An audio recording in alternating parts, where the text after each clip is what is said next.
Если вы собрались приехать в Узбекистан, то нужно знать, что здесь делать категорически нельзя. За некоторые безобидные вещи можно вообще попасть в тюрьму. Плюс светская на данный момент страна все-таки имеет мусульманские корни. Давайте рассмотрим все запреты. Вы на канале «Едем жить в Узбекистан».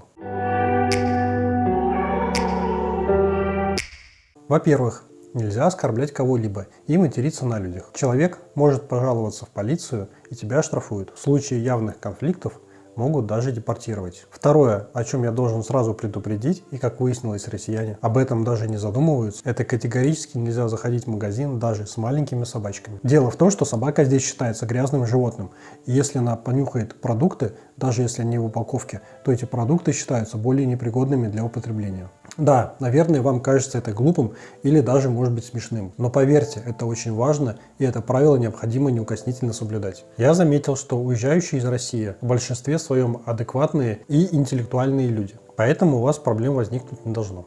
Третье. Естественно, нужно уважительно относиться к религии. Это касается в основном формы одежды при посещении религиозных мест. Посещение мечети возможно при соблюдении правил одежды, которая закрывает плечи и грудь, и предпочтительно надевать шляпу или платок. Это вполне простое требование и не уникальное только для этой страны. Уважение к обычаям, в том числе и религиозным, само собой разумеющаяся вещь в любом государстве. Но на улице можно носить все то, что вы обычно носите. Женщинам, конечно, лучше одеваться немного более закрыто, но даже если вы будете ходить в короткой юбке, вам никто замечаний не сделает. Могут быть немного недовольные взгляды, и то редко. Повторюсь, Узбекистан – это светское государство. По отношению местного населения к женщинам, в том числе приезжим и их формы одежды, мы подробно рассматривали в другом видео. Отношение к женщинам в Узбекистане. Рекомендую вам его посмотреть. Как и в любом порядочном государстве, здесь запрещено распивать спиртные напитки в общественных местах. И это правило, в отличие от России, здесь соблюдается очень строго. Нельзя нюхать еду, как выяснилось. Это считается крайним неуважением. И не дай бог, повар это увидит.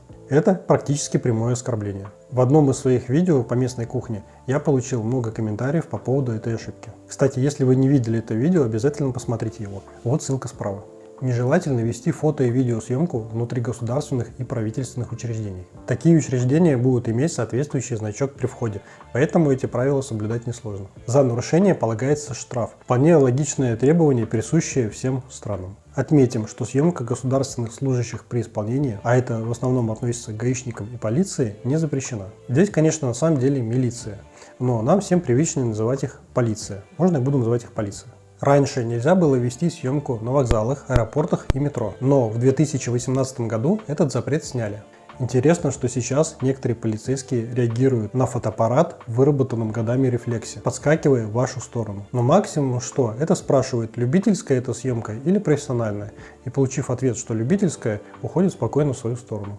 Есть местами частная территория, на которой съемка тоже запрещена, но предупреждающих знаков нет. В таком случае охранники вежливо попросят вас прекратить съемку. Соответственно, вспоминаем первые правила. Не конфликтуем и никого не оскорбляем. Запрещен обмен валюты на улице. Но при этом на каждом рынке активно работают менялы, зазывая в полный голос активно поменять валюту. О том, почему не стоит разменивать деньги у них, мы говорили в одном из предыдущих видео. Я не понимаю, почему полиция за них не взялась плотно. Надеюсь, эта проблема скоро будет решена. Запрет есть, но он не исполняется. Чем чревато? При самом неблагоприятном раскладе, если вас вдруг поймают с этим менялой, то вам выпишут штраф в $500. Но пока полиция за них не взялась, бояться нечего. Далее, официально женщинам запрещено носить хиджаб, а мужчинам бороду. И был период, когда женщин не пускали в государственные учебные заведения в хиджабе. Но на фоне возмущения населения это требование смягчили. Сейчас же женщин никто не трогает, и треть женского населения ходит в хиджабах. А вот местных мужчин полиция периодически просит бриться. Это связано с бдительностью и борьбой с террористической угрозой. Логика в этом правиле есть. И судя по тому, что здесь достаточно безопасно, полиция в этом плане работает отлично.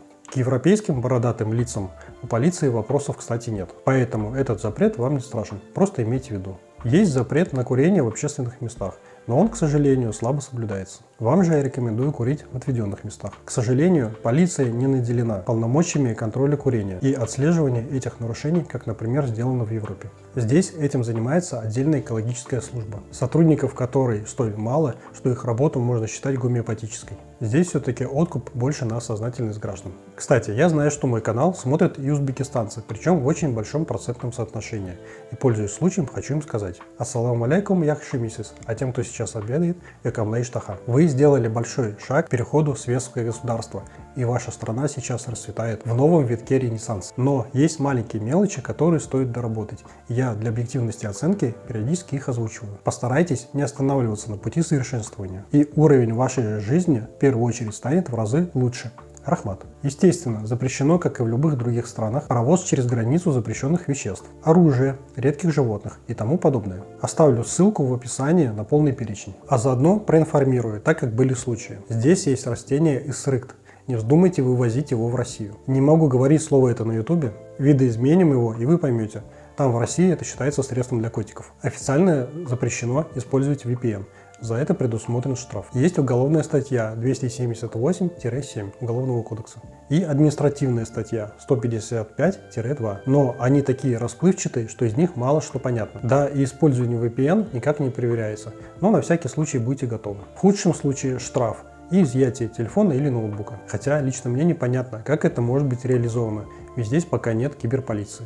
Насколько я знаю. Если я ошибаюсь, меня поправят местные граждане в комментариях. Кстати, не поленитесь читать комментарии, если тематика моих видео вам интересна. Узбекистанцы очень активно поправляют мои мелкие ошибки и пишут много полезной информации, в основном по делу, за что им рахмат. А сам я не всегда успеваю, к сожалению, ответить на комментарии, сколько комментариев стало очень много. Если вы хотите задать мне вопрос напрямую, или хотите получить какую-то помощь от меня или консультацию, то для этого мы создали телеграм-чат. Он платный, но стоит он недорого. Подписка 200 рублей в месяц, а если брать сразу на год, то и того дешевле.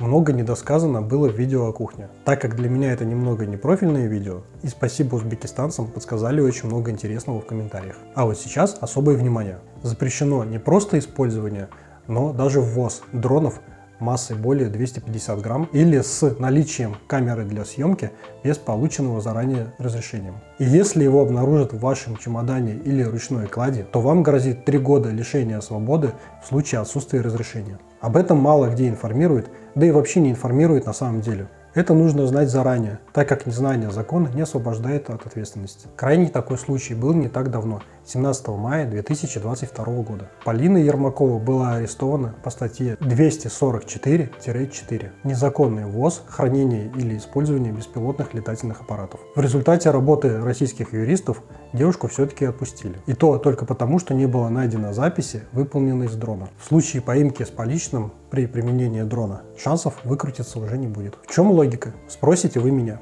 Объясню.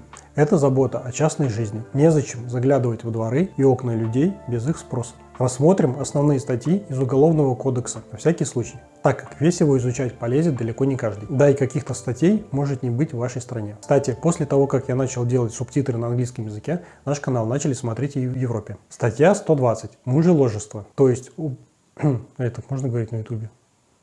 Ну, вы поняли, о чем это. Если что, погуглите, что это такое. Статья 126. Многоженство. Статья 127. Попрошайничество. Статья 130. Изготовление, ввоз, распространение, демонстрация продукции, культ насилия или жестокости. Статья 131. Сводничество. Так что программу «Давай поженимся» можно было спокойно прикрыть и присадить ведущих. Статья 136. Принуждение женщины к вступлению в брак. Статья 140. Оскорбление. Статья 141 и 142. Нарушение неприкосновенности частной жизни и нарушение неприкосновенности жилища граждан. Статья 207 и 208. Должностная халатность и бездействие власти. Статья 248. Нарушение порядка хранения и использования беспилотных летательных аппаратов. Это все нестандартные запреты. Их не так уж и много, и они все вполне логичны и справедливы, в том числе и к мерам ответственности. Друзья узбеки, которые на меня подписаны, подскажите, пожалуйста, не упустил ли я что-то еще? Поможем нашим гостям не попасть в плохую ситуацию и соблюдать законы республики. А я рекомендую посмотреть вам видео про плюсы и минусы Узбекистана. В нем нет запретов, как в текущем видео, но оно даст вам отличное понимание по ситуации в республике. Может быть, какой-то критерий будет для вас критическим. И на сегодня на этом все.